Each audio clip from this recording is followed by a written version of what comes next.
Can I welcome to the stage the amazing Chris Packham and Dale Vince? Round of applause, please.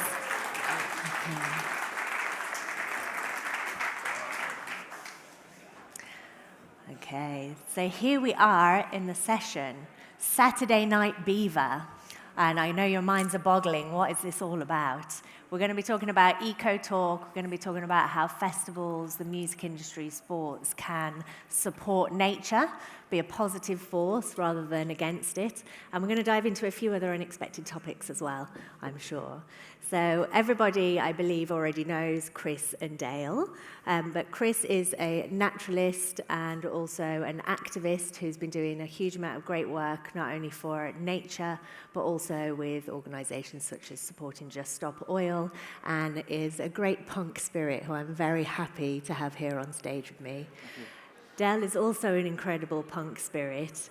In fact, the two of us, I don't know what's quite going to happen having you both here on the stage together. At least we like each other. Exactly, yeah, that's lucky, or else I wouldn't be sitting here.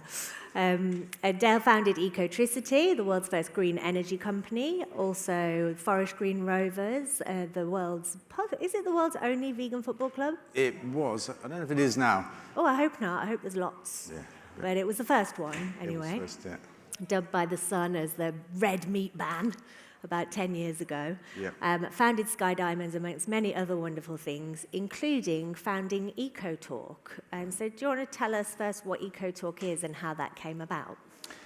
Yeah, I'll give it a go. I mean, the short version is it's a mobile phone provider, a service company. We piggyback on the EE network, but the idea was to borrow something from Ecotricity. When I began Ecotricity a very long time ago, I had the idea of harnessing people's energy bills to do something good with them, because I figured an energy bill was something we all had. We didn't particularly want to have one, but we did. And I created a concept called bills into mills.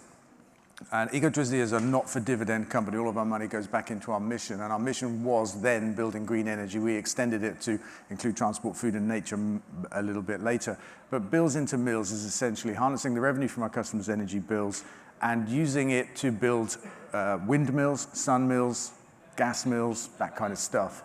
And I suppose maybe it was 5, 6 years ago, I thought, well, maybe we should do the same for nature. I've been concerned about the decline of nature for a long time. I mean, it's a big climate issue. It's driven by a food choice. I won't bang on about that just yet. But came up with the idea of why not bills into hills? It doesn't quite translate as well as bills into mills, but the idea is this. We take our customers' mobile phone bills, we use the money that they spend on their mobile phone, and we use to buy land to give to nature, creating habitats and that kind of stuff, and that's it. I really love the concept. When I first heard about it, I switched straight away, because everyone has to pay a phone bill. We've all got phones, and most of that money is normally just going off to whatever, to buy somebody's yacht or something. Oh. And it's just hugely irritating. And the idea that all of your phone bill can be actually restoring nature is just incredible. You don't even need to take any extra steps. And Chris, you're the chief ecologist. So how did that come about, and what made you want to support EcoTalk? Well, I was kindly invited by Dale to play a role. I mean, the reason I like supporting it is it's giving, well, there's a multitude of reasons. Let's start. Firstly, one of the biggest problems we've had when it comes to maintaining populations in the UK of our native species is that we don't have access to land, because land is so expensive. 50% of the land is owned by 1% of the people, which creates this artificial pricing. So it doesn't matter what tools and techniques that we put together as conservationists, we simply haven't been able to get our hands on enough land to make those meaningful progress to prevent species decline. So what we've got is isolated pockets of that on our nature reserves and some degree national parks, although they don't carry enough weight in terms of biodiversity. And in between that, we've got essentially an agricultural wasteland in many parts. So access to land is really important. And what we've seen through recent projects is that rewilding, if you like, or restoring land to its natural potential, has become a very important and useful conservation tool. At the moment, it's being funded by philanthropy, which is a shame, because I think that public access to those sorts of places would be great. Some of them have it, some don't. So this was an opportunity to get hold of some land and to make it work. And we know how to make it work. We know, as I say, we've got those tools and techniques to be able to make it work. So that's the first thing.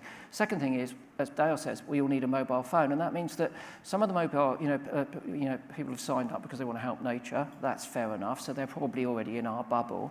But there will be other people who are signing up because they actually just want a good quality mobile phone that's affordable and does, different things from their own mobile provider.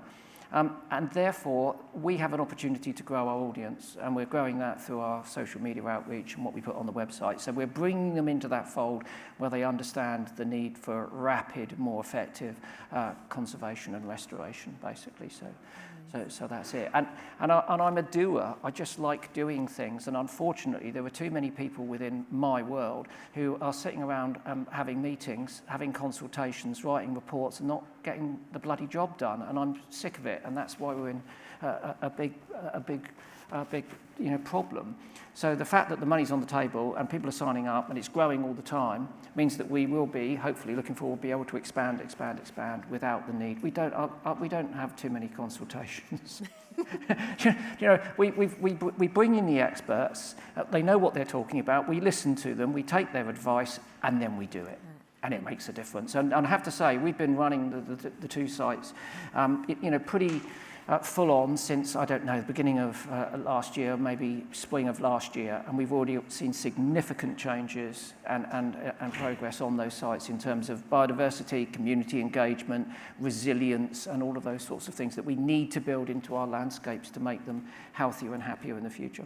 That's brilliant. And talking of access, is it just you and Dale allowed on the land, or can anyone? No, not at all. It's our own private nature reserve. It's the antithesis of what me and Dale think about. So, we've engaged with the communities. We are constantly working with them. Obviously, we're going to make changes in those landscapes. We're flooding areas. We're digging ponds. We're cutting trees down. We're replanting other trees. We're trying to create as rapidly as possible a richer mosaic of habitats to rebuild part of that ecosystem. And this is amongst people's homes. It's where they live. It's where they walk. And we honour that sort of temporary ownership that they have of that place, their tenure that they're running. So we invite them to come and contribute to what we're doing. And that has been enormously productive, because those people have come to us. They've seen what we're doing. They're supportive. They've offered us more land. They've offered us access. They've offered us their skills. And already we've been able to grow our portfolio on account of that sort of engagement. That's amazing, because sometimes there is backlash as well from local residents or people in the community when rewilding projects are happening. We've certainly seen cases of those. Yeah, but I think that's because of inefficient communication and therefore lack of engagement and education. And we've understood from the outset that it's really important for us to explain exactly what we're doing, tell people why we're doing it, and make sure that we win their hearts and minds and they trust us.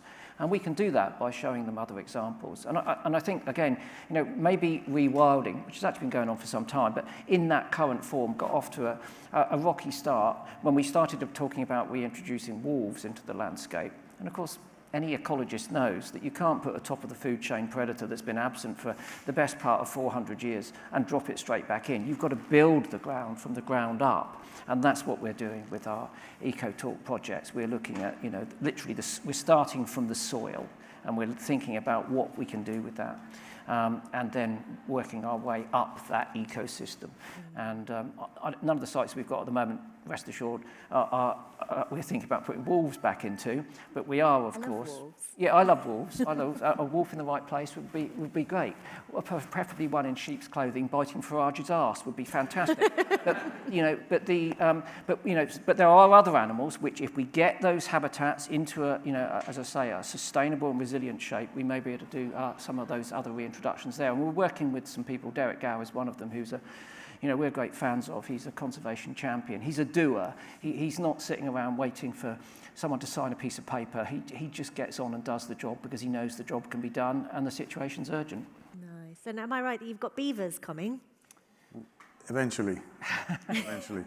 I think for me it's been one of the big frustrations because I'm also a doer. I'm also not a fan of meetings, paperwork, that kind of stuff. And I bought farmland for the first time 20 years ago with the idea of giving it back to nature. And my idea of rewilding was just to shut the gate and walk away. We did plant some trees, actually, but the place went crazy and wild, and I thought it was brilliant. And when I heard that it was possible to have beavers on the land, I thought, well, we'll just do it. In a guerrilla fashion, we'll just put beavers on the land. We ended up in a process of seeking a license, which I have to say has been really slow. But I mean, on the positive front, the beavers are going to be on the land in about a month's time. But we had to build a pen for them to have a license, which is like reminiscent of something you might see on Jurassic Park, right? A beaver-proof fence. It's incredible. It cost loads of money, took loads of time to build it, and then we had to get it approved to be completely beaver-proof and other wildlife-proof, which is a very tough ask. But the beavers are coming. Have you seen how big beavers are? You need a big fence for those.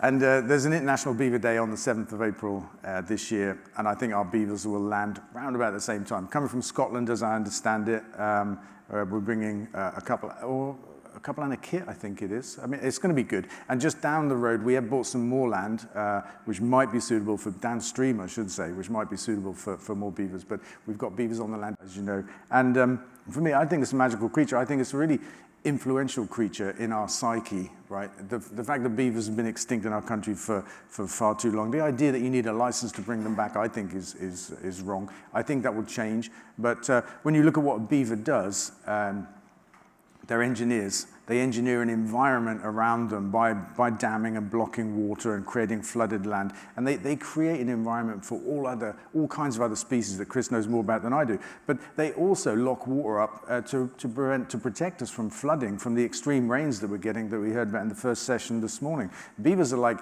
the magic answer to some of the problems that we've caused around climate change, wetter rain, and biodiversity loss. Just bring beavers back.